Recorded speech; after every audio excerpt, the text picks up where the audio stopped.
There we go. Okay, so hello, J.MAK students, and welcome to MAK.STERS by J.MAK. Thank you for being here with us and me and Galit from NIHI. So excited to talk to you guys about this product. Beautiful destination, amazing facility. Love this property so much. It's where I was able to spend my honeymoon last year. So personally, it is one of my faves, even though we can't have favorite children in the collection. So I shouldn't have said that because that's recording. All good. For those that don't know me, I'm Meg Crosby. I am based in Raleigh, North Carolina. You can always reach out to me and our team at hi@jmak.com. That's hi@jmak.com for any questions about NIHI or any of our partners. Today, after the presentation, we'll open up the floor for a brief Q&A session with Galit to talk about NIHI. And we will continue our MAK.STERS classes tomorrow. It's the last one for a little bit because I have a couple road shows coming up. So tomorrow we're talking with travel pioneers all about Costa Rica. You can register for that by going to the events page on jmak.com and registering there through the link. And then finally, hot off the press, it's always hard to show when I have a virtual background, but we have the new magazine is out. So I will post a link in the chat if you guys want to receive an actual physical copy of this beautiful magazine with all of our partners listed. It's a great reference to kind of go through, have at your desk, kind of look through when you're making all your bookings. And it's great for some brainstorming ideas too. So we will send you one in the mail. Again, I'll put the link in the chat so that you can fill out your address and email and all that kind of fun stuff too. So thank you so much for being here. And without further ado, Galit, you can take it away. Hi, everybody. I am Galit Schwartz. I see a lot of new names on there, so it's really nice to meet all of you.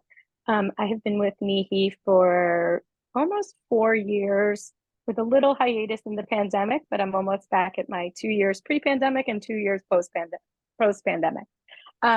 So for those of you who aren't familiar with NIHI, NIHI is what I always like to say is what Bali was like 30 years ago.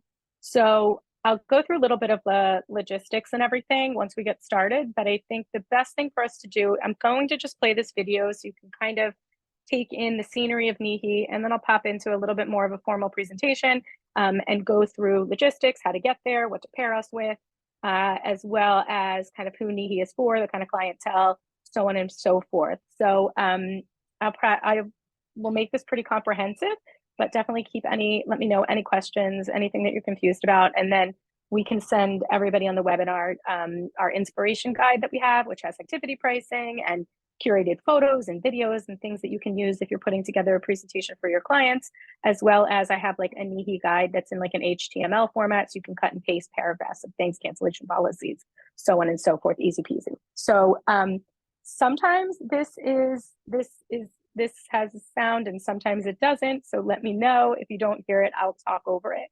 regardless.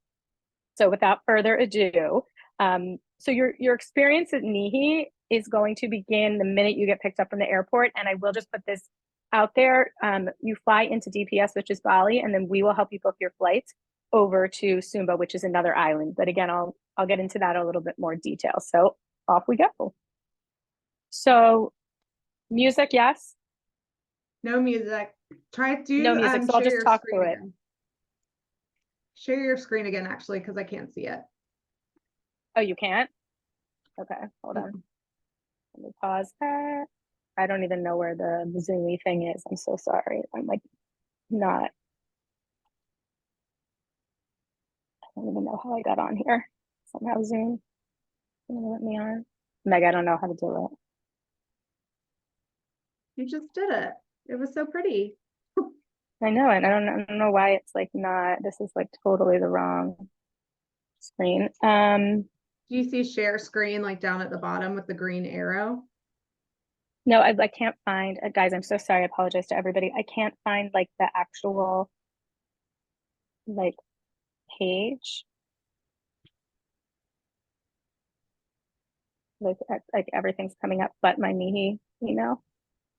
I don't have any of, I don't know how to get to my I've got to like restart my Google here. I was gonna say, or you can send me the link or something if it's like a Dropbox link and I could share. Yeah, that might be. Oh, wait, here we go. I think I can find you here. All right, let me reshare. Hold on. I got it. All right, I'm sharing my whole desktop. Perfect. Okay, you can see us now. Yep. No, let's just start right with the presentation. We'll go that way instead, and then I can play the video second. It'll be easier since the music is being difficult. Okay, so Beautiful. essentially, NIHI Sumba, this is going to be obviously one of our more iconic pictures. This is of our Sumba seahorses, which is a major part of the magic at NIHI. What we're known for is equestrian as well as surf, but there's so much more to NIHI. It ties in an amazing philanthropic arm. It is extremely cultural. It is very off the beaten path. And it's very much, I like to say, like your own National Geographic episode. So a little bit about NIHI and the island, just so you can kind of get a better idea of how you're getting people there. So over here you have Bali, right? Everybody's familiar with Bali. There's only 2 international airports in Bali, in Indonesia, either Jakarta or Bali. The majority of people are going to fly into Bali.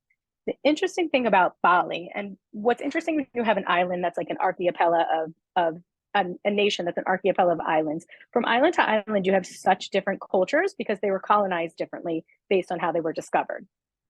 So Bali, for instance, is, while predominantly Indonesia is going to be a Muslim country, Bali is actually 90% Balinese Hindu. So it's a little bit different from traditional Hinduism because it then also incorporates some of the Balinese traditions into it. What's so fascinating is when you fly over here to Sumba, all the way here, sorry, not to be confused with Sumbawa, it's Sumba, we are actually primarily Christian because it was kind of colonized a little bit by the Christian missionaries, but not ever fully colonized. And in addition to that, they also believe that their dead live with them. So there's a very interesting kind of mishmash of religions being so separated from the outside world for so long. It's very tribal. It's not really very developed. We were the first hotel. When I first started working for NIHI, the drive to the hotel, the roads weren't even fully paved. Now they are. And now there's come to be a few other properties on the island. But for many years, we were like the only game in town. So when you're coming into Bali, people, especially if you've never booked Bali before, I think the biggest question I get is like, how do I pair this with? What do I book it with? Generally speaking, coming from the US, there's a couple of airlines that'll fly into Bali direct. You're either going to look, for me, if you're coming from the East Coast, the best flight is going to be that on Singapore Air, because that is one of the longest flights in the world. And it's going to go directly into Singapore. You have a very easy connect in the same terminal, and then you fly over to Bali. Generally speaking, you are not going to get into Bali early enough to come right to Sumba. So we generally tell you to keep Sumba as like your crown jewel or put it in the middle of your trip, because you normally will have to overnight at least one night in mainland Bali. So what's on mainland Bali? The 3 major places that people pair us with are going to be either Uluwatu, which is also known for surf, and it's very beachy and a little bit more mellow than Seminyak. Seminyak is going to be a little bit party, but it also has amazing shopping, and it's about 45 minutes from the airport. In addition to that, what I always tell people to pair with as well is going to be Ubud. Ubud is where you have jungle, you have temples, you have shopping, you have dining. It's going to be completely a different experience for NIHI. All the things that you're going to want to do in Ubud, other than the wellness side of things, you're not going to be able to really do in Sumba. There aren't like little towns and markets and restaurants that you're really going to want to go to. You're going to primarily stay on the resort because it's still very much a third world country on the island of Sumba. So if you go to a local restaurant, I guarantee you will get sick. So I would strongly advise staying within the resort. I also tell people right now, like, this is the time to come to Sumba, because I think in 10 years, Sumba is going to look very different. And this is a really special time right now where there's a little bit more going on. The resort has really hit its stride. And, you know, but it also is still very untouched, very unspoiled, and very, very special in what it can do there. So essentially, if you're looking to plan like the perfect itinerary, I generally tell people fly in, do 2 nights in either Seminyak or Uluwatu, do 2 nights, sorry, then go to Ubud, do 3 nights there, and then do 5 nights at NIHI. NIHI is, again, it's going to be the crown jewel. It is a big wow factor. So if you can put it at the end, I generally suggest that, or put it in the middle where you can fly in, go to Seminyak or Uluwatu, and then come to us, then go back and go to Ubud, then go to the airport, or vice versa. You can go straight out to Ubud and then put Seminyak or Uluwatu on the back end. We will act pretty much as your DMC. We will help you book your flights. We will help you book your car transfers, and we'll do all your activities in and around the island of Sumba. So that kind of gives you logistics. I hope that that made sense to everybody. And again, I can deep dive a lot more into that. If there's hotels, if you need recommendations, we have partnerships with both Capella and the Legion, where you get extra amenities on either side. We're also a big fan of the Bulgari and Uluwatu, but other great options, Ritzman Dapa, you have Raffles, Four Seasons Jimbaran, Four Seasons Food. So there's a lot of different options. Como Shambhala we love as well, and also Canggu, there's a Como there. So kind of moving into Sumba. This is very much like the traditional garb of Sumba. You will see people dressed like this in and around the island. The weavings that you're looking at are actually ikats. Other than our gift shop, that's going to be one of the few things that you'll be able to buy kind of on the island, because again, there isn't a lot of industry there. They do some weaving, but the ikat is very special to Sumba.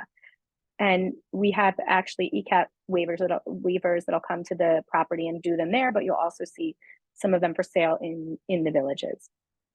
So essentially, you're looking at 27 ocean view villas. It is an entirely villa project.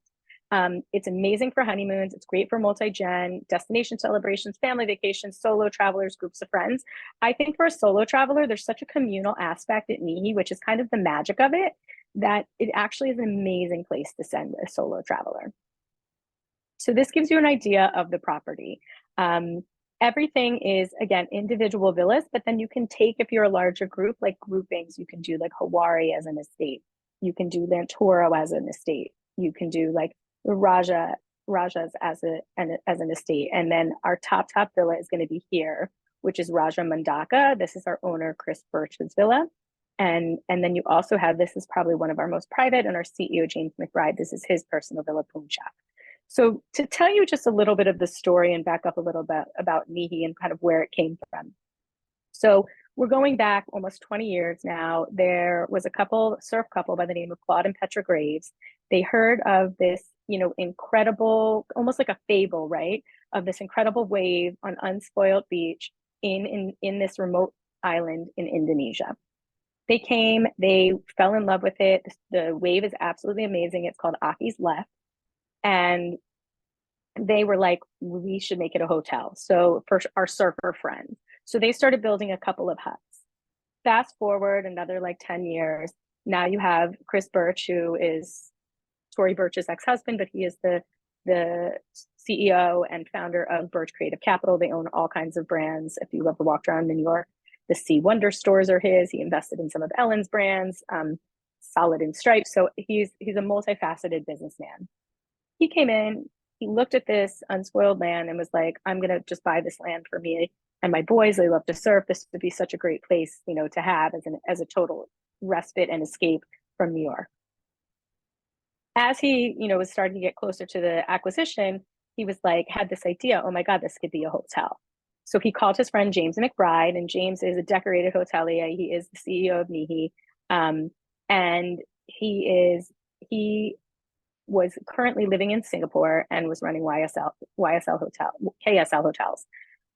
He came, he took a look at NIHI, his light bulb went off just like Chris, and he was like, oh my God, we can make this one of the most special places in the world. And like James quit his big CEO job, he said all his friends thought he was having a midlife crisis when he did it. And he came on board with NIHI, with Chris, to relaunch and really start to really build this out as a proper hotel and as a proper hotelier coming in. So with all of that, the hotel relaunched in 2015, and then we were awarded the Best Hotel Travel and Leisure 2016 and 2017 consecutively 2 years in a row.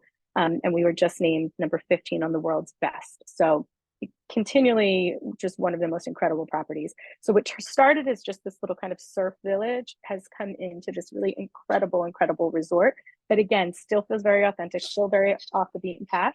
90% of our team is Sumbinese, and when they bought the land from Claude and Petra, their goal was to then begin a foundation called the Sumba Foundation, which is our sister organization. And I'll get into that a little bit more, because it's a major part of what NIHI is, and it is something that is kind of an intangible that completely sets us apart from really anywhere else, and what it's done for the island and just the development as well as the education for the Sumbinese people. So I'll kind of breeze through. Listen, the villas are beautiful. They all have plunge pools. They all have ocean views. They're decorated very much in this is what like a traditional Sumbinese house. They use a lot of local fabric and local design, so it feels very sense of place. And don't worry about the individual villas. We will talk you through it. We'll help you. I always tell people, don't sell anybody into a particular villa, because it kind of depends what we have available. They're all amazing. They all have water views, and we'll be able to, based on budget and what we have available at the time, we'll be able to help you choose the one that's right for you and your clients. So as I mentioned, we go up to 1, 2, 3, and then 4-bedroom villas. So just sort of a nice little walk through all of our different options. They all are in a very similar style, but with unique attributes. The only one that is, I think, like one of the biggest differences of any of them is going to be Mamole Treehouse. And I always say to people, this is very much, let us know if they don't like a bathroom that's indoor outdoor, because this will not be for them. We have plenty of bathrooms that are fully indoor. I personally love this villa. It's my absolute favorite. I've had fams there, and it's always like a big hit for the right client. So just something to keep in mind. We'll talk you through that. We have a very lengthy, very in-depth sales process to make sure we put your client in the right villa. This is actually Poonchak, and I would say of any of the villas, this is the most proper villa. It has a full kitchen. It has really proper dining areas, and I think it has one of the best views on the island because it's further up. And just kind of popping into Rajamandaka Estate, again, this is like a wow factor. So, okay, experiences. NIHI is all about the experiences. So yes, if you're an equestrian or a surfer, you will hit this out of the park. That's like a no-brainer. I think that's like very easy to see from our Instagram and any of our kind of online articles or dealings. But some of the other things to do at NIHI, there's so much happening. So we have, like I said, act as your DMC on the island. So we've sussed out all of the amazing hikes all throughout the island. We'll take you spearfishing, we'll take you snorkeling, we'll take you stand-up paddleboarding. We have a whole spa safari, which I'll get into a little bit more. There's mountain biking, and then of course all of these equestrian activities, which initially were really, you could swim with the horses, you could do a sunset ride and a sunrise ride. And now we're opening up and really leaning into more of the equestrian wellness, where you can do something called Equine Connection, where you get to meet with the head of our equestrian and do a one-on-one with her and the horses. You can do a healing with horses program. We work with this world-renowned doctor, psychologist, who he does these retreats, and it's really, he gets into the way, horses are very intuitive, and he gets into the way you interact with the horses, and then tells you about yourself and helps you work through any issues that are, hard for you to talk about. They'll all start to come out through his methodology. It's really incredible. So again, we're ever evolving, but everything you're doing at NIHI is going to be done with our NIHI team. So you're going to have that same NIHI experience all throughout. We've just added a new boat tour experience where you take out one of our boats. You can add deep sea fishing or spear fishing to it. And then our team they bring a chef with them. They go to a secluded beach. They will do a sashimi lunch as well as grilled fish for you. And it's just, again, it's an all-encompassing experience. So again, I'll just sort of show some photos of some of the different things and experiences before I fully get into some of the cultural stuff. This picture actually that you're looking at on the right is called our Pasola. So this actually just took place, I think, last week, or it's this week. We never know exactly when it is. The Sumbinese people tell us about a week before. So the Sumbinese culture, it's very tribal. They're all very peaceful. They all are friends. But what's interesting, it's very much this warrior culture. So they do this Pasola. It happens once a year. the village shaman will go to the beach. He'll look for these sea worms that are only alive for 24 hours. When he thinks that they're going to hatch, he calls the pasola. Everybody comes to the beach. They take their spears. They now ask them to be dull, but at some point they were actually real spears. They ride on horses and they throw them at each other. And the idea was that the more bloodshed, the better the harvest. So again, really interesting practices, very cultural. And this is very much, they still have dowry, they still have animal sacrifice. I mean, it really is a very different way of living than we are accustomed to in our United States kind of bubble. So this is a preview and a sneak peek. We have Wild Wellness, which is launching officially in April. So we've always had all of these amazing elements throughout NIHI. The spa safari, which I'll tell you about in a moment, has always sort of been the heart and soul of the wellness offerings at NIHI. But we're really now starting to take this to another level. And we brought in this amazing woman, Melissa Morrow, who has come in and has redeveloped our Wild Wellness. So, you know, everything from meditating under the water, they're adding a detox program. They're curating more wellnessy experiences for you. Listen, we're never going to be like a Ranch Malibu where you get 8 almonds. It's always going to be like a flexitarian kind of situation where you can eat and drink as you like, but we'll give you suggestions. So sort of a container with options. I always like to say structure with options, and that's exactly what this will be. So really excited about that. Obviously, our swimming with the horses is a big draw. So we have our spa safari. I always say this is like literally the best day ever. So the spa safari starts in the morning. You have a private guide. You go for a hike, and you're with your private guide. You're going through all of the rice paddy fields. You're seeing water buffalo crossing in front of you. You might see a water basin where people are washing their clothes. And then you'll actually stop at one of the villages. You'll get to interact with the people of the village. And so like right there and then, you haven't even got to the spa. You've already done like a physical activity and you've done something cultural. It's about a 90-minute trek, depending on how fast you walk. And again, you're with a guide the entire time. And then you arrive at this like clearing and you're in our destination spa, which is our spa safari. So when you get there, they're literally waiting for you with coconut water. You're like sweaty and you've been like hiking and it's hot. And they're like, why don't you take a shower, slip into your robe, and then we'll go through all the treatments that you can pick today. So you can either do a 4 or an 8-hour experience. So 4 hours gives you get to pick. You can literally it's like a Chinese menu of options, right? You can say, I want this, a little bit of that. I want a Swedish massage while you're doing a hair mask, while I'm getting a foot massage, while you're also giving me a facial. So that would be the 4-hour. And then you also have the 8-hour, which would just be a longer day. And then in addition to that, you can also stay at our secret Villa Rahasi, and you could do that for one night. And it's almost like having a private resort to yourself.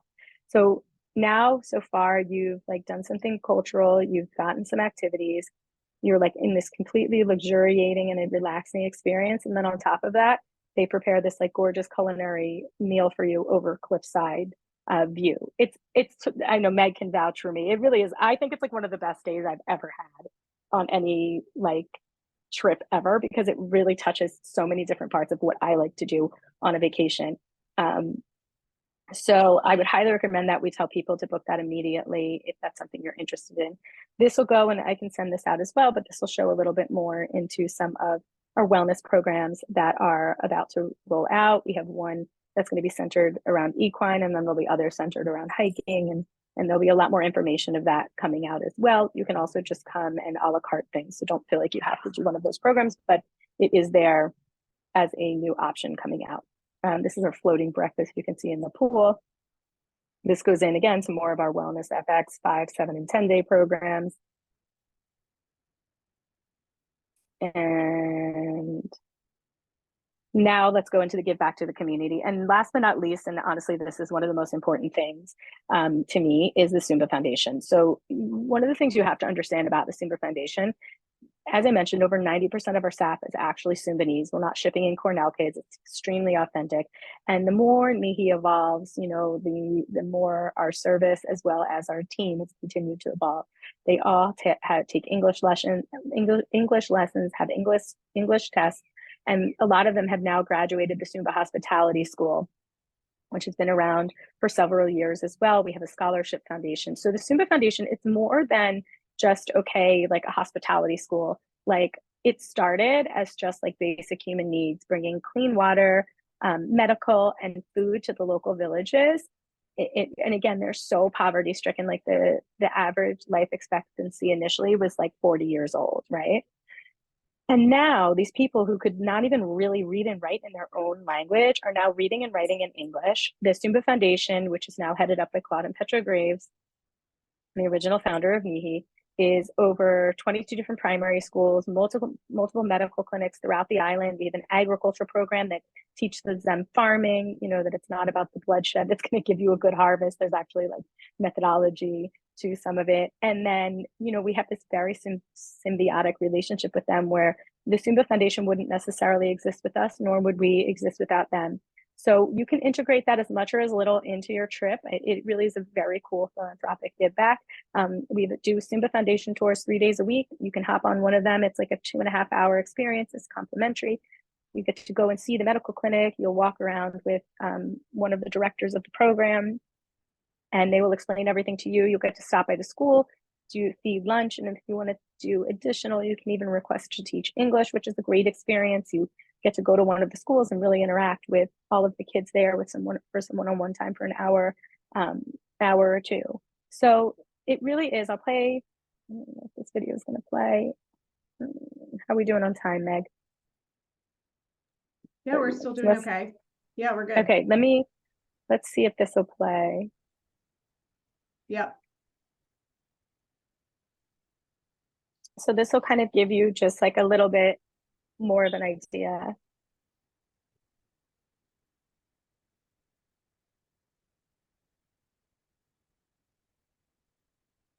So this is the ECAT weaving that I spoke about. And this talks all about the Sumba Foundation and how it's kind of integrated.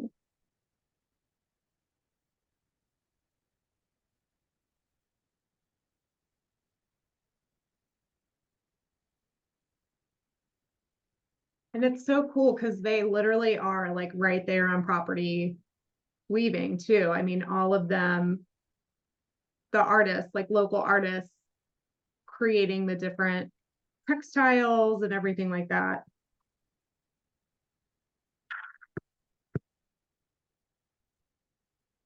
So this is it's a 6-minute video. So I will kind of skip a little bit through this, but it talks about, and again, we can send a link to this presentation, but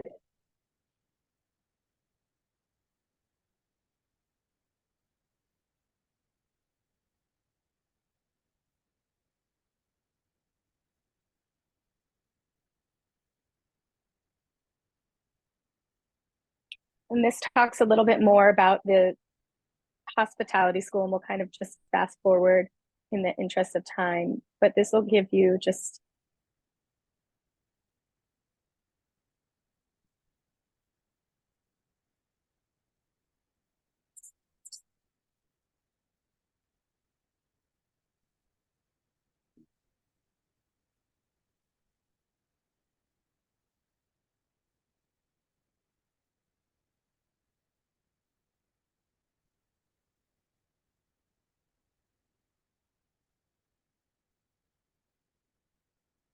Hmm.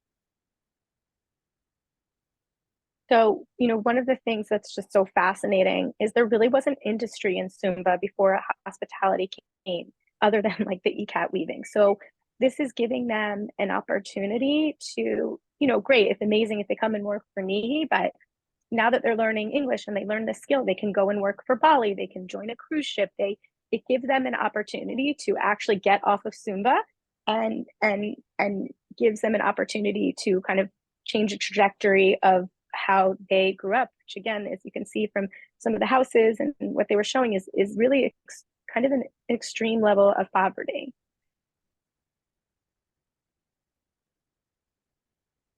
And I love to like Galit, we had Maxie as like our guest captain for our honeymoon, which is like the team does such a good job with like pairing you essentially with like one concierge that like is constantly in touch with you. Like he was just like always there to help in such a like non-forward kind of way. Like, and it was just great to learn about too, like, you know, his family and like the dowry and like the water buffaloes and learning all about that. Like it just is truly like another world.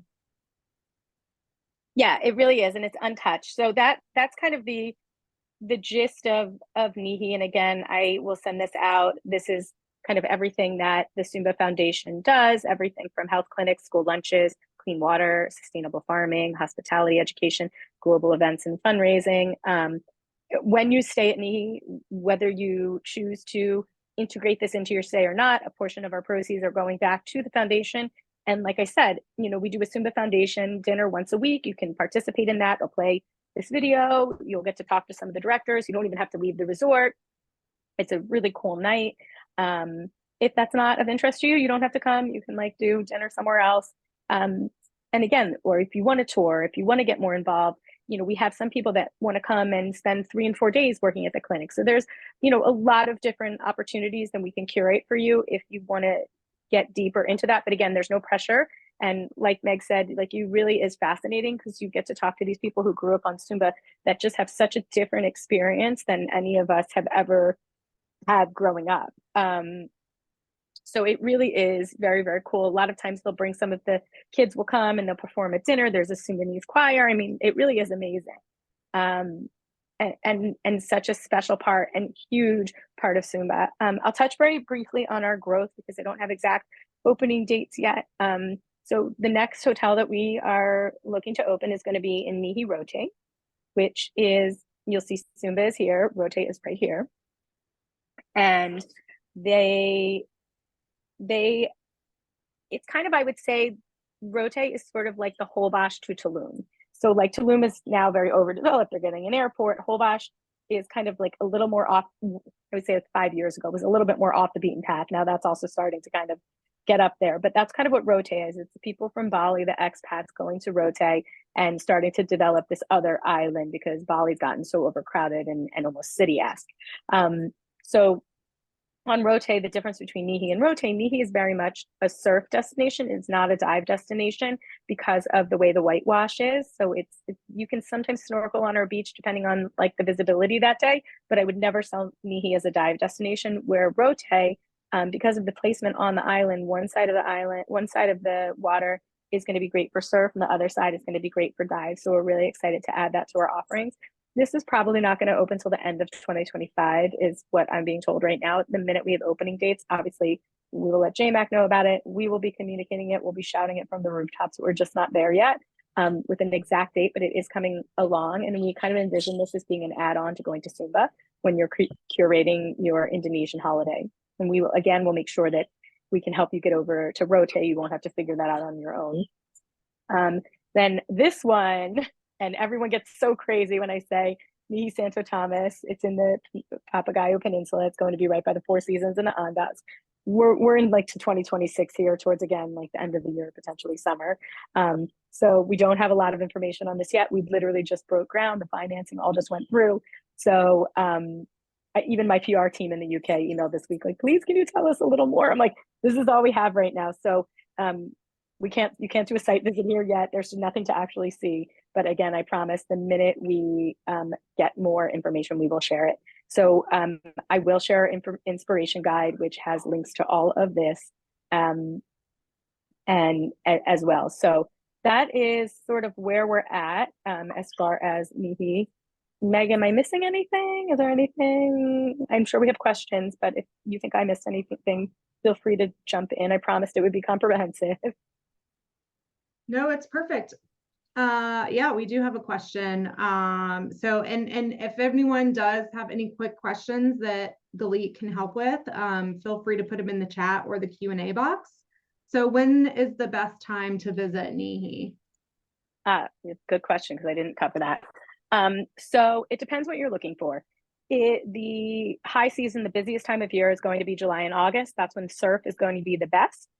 We fill up every July and August. So we do zero like advisor visits during July and August.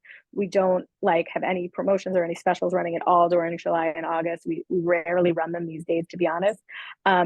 So that's peak season. It'll be your highest rate. It'll be the hardest to get availability, and we have a 5-night minimum.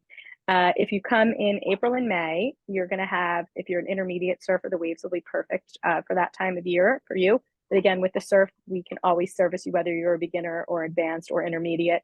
If it's not, the breaks aren't right on our beach, we'll take you on a surf safari to somewhere else where the waves are right for you.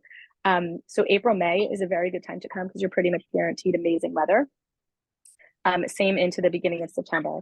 So once you get past kind of into the beginning of October, it's technically what they call green season in Indonesia. Because Sumba is its own island and such a microcosm, it's a little bit different as far as like green season, where we don't have as much of the extreme weather as some of the other parts of the island.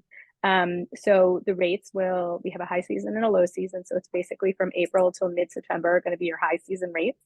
And then as you move into the low season, that'll happen after September 15th, all the way through the end of March. Your green season, where it is going to be the most, I guess I would say, dicey, is going to be kind of middle of January through like the middle of February. And then as March starts to come in, it sort of will start to dissipate. The best comparison that I can give anybody is going to be like Florida or the Caribbean in September and October. That would be green season, or very much like Hawaii, where it might tell you it's raining all day, every day, but you're getting like one downpour for 20 minutes and then it's gorgeous. Or where you'll have, it might just be a little bit on the more humid side. I have been 3 times to NIHI. I've always gone in October and November, which is technically green season. And I've never really had rain at all on any of my trips there. Meg, you went in June, right? I was in May. I was at the very end of May-ish. Yeah. And the weather And was it was fabulous. beautiful. Oh my God, it was absolutely beautiful. It was warm. I mean, it was like we were in the ocean. We did all the things. We were in the ocean. We did our spa safari. Yeah, it was perfect. Perfect timing. So And I if you're hate looking going for, to places like in peak season too. I mean, yeah, personally, if you have travelers too, I mean, I would definitely, it may be like a little dicey technically based on the seasonality, but like May is perfect versus, yeah. when that the resort is going to be full in like, July and August. Yeah, I agree. I would say if you're looking for like the absolute sweet spot, it would probably be April and May. Yeah. If you're looking, you have a client that's a little more budget conscious and you're looking to really like stretch their budget, I would say like the very end of March, so then you're in the low season pricing, or in the fall, like the last 2 weeks of September, into early October, November. Thanksgiving's a really good time to come as well. We do always sell out over festive. So just something to kind of keep in mind, like any beach destination, again, while it's not going to be, I can't tell you it's like 100% guarantee you the weather. I'm not a weather person. That period does always sell out, and we've as long as I've been at NIHI, it's been an excellent week on the property. So again, like I said, I think when you're explaining it to clients, I think the best way to describe it is like Florida or the Caribbean in the fall. Yeah. And Galit, do you want to touch on too, because I think it's important if you do have those like diehard surfers, that the team does limit somewhat the surfing per day. Yes, that is correct. So if you have people that are surfers, we generally go by 1 surf slot per villa. If you have like a multi-room villa, we'll have a little bit of leeway on that. Unless it's July and August, then it gets a little dicey. We'll be able to guarantee you 1. So the way that the surf slots work, we cap it to 12 slots per day, and part of that comes with a jet ski tow. So the minute you come in from your wave, a jet ski will pick you up. You hang on to the back with your board, and they'll tow you right back out. So you'll get like the optimal amount of surfing time instead of having to paddle in. It's definitely luxury surfing. The surf slots, though, do not count towards anybody who's doing a lesson or who's going to be on like the beginner side of the break. It's just for the main major wave of the break. With that being said, if the surf slots are full for that day, and again, you'll get 1 per villa, it just means you can't be in the water at the same time. So if Meg and I were sharing a surf slot, it just would mean like she could surf for 2 hours, and I could jump in for 2 hours, and she could go back in. But you have like that time from like sunrise till sunset. It's not like a specific, you have 2 hours of the day and this is when you're booked to surf, Right. because obviously you can't predict the way the surf is going to be. It changes every day of when the best time to surf is. But again, as I mentioned, and just to reiterate, if there are, let's say, not enough spots and you still want to surf and we're not able to get you on once you get on property, they will do a surf safari for you. They will take you out to another part of the island that also has amazing waves. So you won't not be able to surf. It just might not be directly in front of the resort. And I think it's good because too, I mean, first off, it's just important for advisors to know that, but also too, like you're keeping it special, like you're keeping the true surf nature of it. Plus you're not like in Uluwatu, which my husband and I did before going to NIHI, it was chaos and madness. I mean, you have surfers everywhere. It's very, that's where I learned how to surf. So it's very like daunting experience. Obviously you have the surfers that know what they're doing at NIHI, but some may want to get out there and give it a shot too, but you're still keeping it small and protected. I mean, it's just throughout, obviously, NIHI and kind of everything that they do. It's just making something really special for each person. So just FYI with that. Yeah, for sure.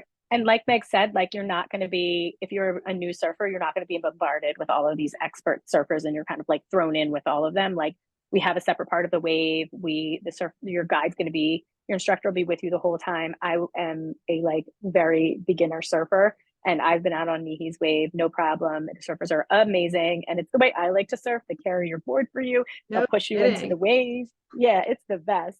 Oh my God, if I didn't have to paddle out, I'd be such a better surfer. Yes. So we have another question quickly. If you put NIHI on the ends of an itinerary, would you advise a night in Bali before flying out? So generally the advice that we give, and actually what they did when I was there, my flight was until 8 p.m. There are 3 flights out in the morning. They had me on the very first flight out, which at first I was like, they want to have a lunch here and then I'll go. I can take the later flight. And my head of our director of reservations was like, because we don't control the airlines, they're not ours. And if Indonesia, things could cancel. We recommend booking the first one. And then you have 2 other flights if God forbid that doesn't work out. If you want to be extra safe, yeah, 100%, you can book them overnight. The closest hotels to the airport of the NIHI caliber are going to be Raffles or Four Seasons Jimbaran, which are like both like 10 minutes away. However, there is also a Novotel that's connected to the airport. It's clean, it's no frills. As long as it's basically just like you get in, you sleep, you wake up, you go to your flight. So just something to think about. Something else that I also did, because there's not the shopping in NIHI, when I landed, I got a car and driver. It was like maybe $100, $80 like for the day. And then I went shopping in Seminyak and just like loaded up the car. And then you get to the airport and they like will shrink wrap everything for you. I mean, I brought back a hammock, I brought back a swing. And my contractor was like, I won't hang that swing up, you'll probably die. So no, it's still like, I can't part with it. You can buy them on Amazon for $80, but I only wanted to say that I had this Bali swing that again is still on in my house. But so that's like another great way to kill time. A lot of the hotels will offer day passes as well. And then of course there is a lounge in the airport if you have like a bit of a layover. So just something to kind of think about and keep in mind if your international flight leaves a little bit later. There's definitely plenty of options. My husband and I, we trekked it back we flew in and out of Bangkok. And the reason that we kind of pushed, we ended in NIHI. So we flew Sumba to Bali, Bali to Bangkok. And our thought process there too, which you might keep in mind, is like we just wanted to break up all the length of time in the airplane. Because keeping in mind that like even Bali to Bangkok, what is that, like 6 hours, 5 hours in a flight? And then the hour-ish flight from Sumba to Bali. So if some of those like extended, obviously, because we're coming back to the US, it might be helpful to, instead of doing the overnight in Bali, to like push out to another kind of like your main hub that you're flying out of from Southeast Asia. So shameless plug too, keep in mind we do have Mandarin Oriental Singapore located as one of our hotels, just went through a massive renovation. So for those flying through Singapore, making a pit stop there. And then we also, I did want to mention too, that we also work with Rascal Voyages, which is a great partner with NIHI, and Galit knows the team very well. Those are floating villas. So they also make stops, you know, Komodo Island and stuff like that. But when I was on property at NIHI, there was actually a client that had done a voyage prior to coming over to NIHI and staying for a couple of days. So there's really, really great options to really put together an extravagant, beautiful, amazing itinerary for, this isn't just couples destination too. I mean, it's a great location for families, great for those with teenage kids that can go on hikes to the private waterfall and stuff like that, the spa safari, all the activities. So obviously it's a dream honeymoon couples destination, but great for families as well. So lots of J.MAK properties and partners to include on that itinerary. Galit is here to help you obviously with any questions about NIHI. And like she said, they do an amazing job of really acting like a DMC and helping you through the entire process. We know that Southeast Asia in general and just getting over there can be daunting, but that's why we're here to help. And then I would love to gush about my honeymoon over and over and over. So if you ever want to see my pictures or videos or anything like that, my itinerary, I'm happy to share it with you. Please get in touch with us, and we can't wait for your clients to come visit. So thanks everyone for joining. Galit, was there anything else that you wanted to add? No, I mean, I just wanted to kind of piggyback on what Meg said. Like, Singapore is such a great city pairing as well. And like she said, any of the other cities in Bangkok, but a client friend of mine actually is doing her honeymoon in NIHI, and there was like a special fare sale where if she did a stopover for 2+ nights in Singapore, that they got like an amazing, I think like 5,500 or something, like business class round trip, something to that extent, or the way they use their miles. So if you're mileage chasing, Yep. that Singapore stopover could also be a really excellent alternative. And again, just to reiterate what Meg said, while we do a lot of honeymoons, we are seeing such an uptick in families right now, as well as solo travelers. It's very communal. Very You can true. it's almost like self-selecting in the kind of people that are there, because it's just not easy to get to. But we're here, me, Meg, anybody on the J.MAK team. I have Shanti also located in the US with me, as well as my colleague Isaac, who runs our sales and marketing. So anything that you need, you can let any of us know, and we're happy to help. If you need me to, come talk to your team or anything like that, I'm here for it. Perfect. Well, thank you everyone for joining. Galit will be in touch. So she'll send all the amazing collateral. I mean, once your clients receive these photos and videos, they're just going to be awestruck. So we look forward to seeing those bookings. Thanks, Galit, for your time. And thank you everyone for joining. We'll be in touch. Bye, everyone.